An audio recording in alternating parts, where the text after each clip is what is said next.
We're now in the closing hours of this session of the Congress, so we get ready to take our break. I'm rising to exhort our members to vote for the urgent supplemental.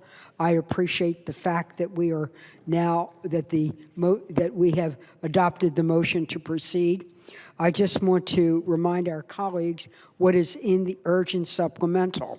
First, it's to fight wildfires in our own country, $615 million to fight 23 large fires that are sending homes and communities up in smoke in 8 western states.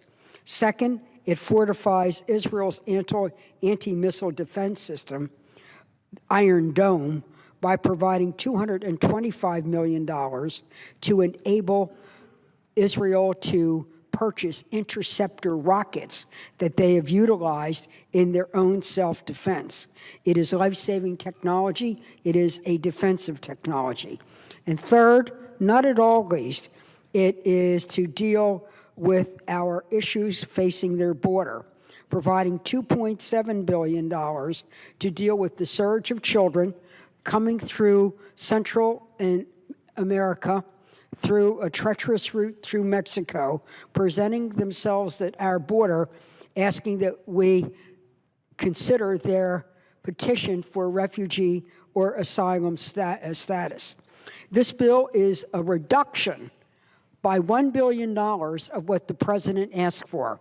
The president originally asked for $3.57 billion for the surge of the children all by itself, and then additional funds for Iron Dome and the wildfires. When we looked at the request for the surge at the border, we felt we could reduce that by $1 billion, and to ensure the taxpayers that we're doing rigorous and vigorous oversight, we have money in there for the Inspector General. This is an emergency spending bill, which means that no offsets are required.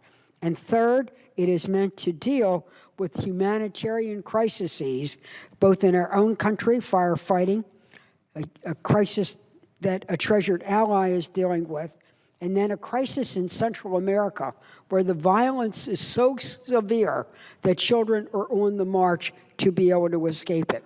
This funds will pay for additional law enforcement by our Border Patrol, humanitarian assistance for HHS to house, clothe, and feed the children on a temporary basis while we find a relative and their legal status is determined. That is, do they qualify for asylum or refugee status? Much has been said about the backlog and even a mockery. Some states mocked the current system because they said that there are so many awaiting these types of hearings. Well, you know, maybe if we passed regular appropriations, which we haven't done in 3 years, we wouldn't be in this crisis. But this money does include money for additional immigration judges to be able to expedite the determination of these children's legal status. Also, what it does is go after the drug smugglers, the human smugglers, the drug traffickers, the human traffickers, and the coyotes that are exploiting, creating the misery and violence in Central America. And also, while they're doing that, exploiting these children who are on the move and on the march. Now, I understand that there's a great deal of reluctance to either vote for the money or to weaken our asylum laws. I would really caution us in weakening our asylum and refugee laws, particularly as it affects children. And I would hope that we could pass this bill and be able to move forward on it. Madam President, I want everyone to be aware that we're talking about a surge of children, approximately 60,000 children, not 600,000 children, just barely enough to fill Raven Stadium. We're only in a country of 300 million. We're talking only about this.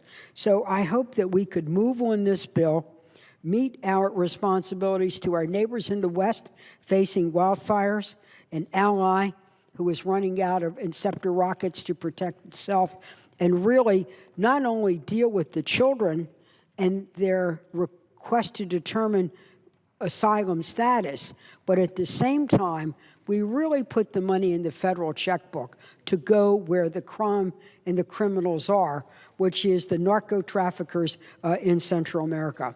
I'll have more to say before we wrap up, but I now yield the floor.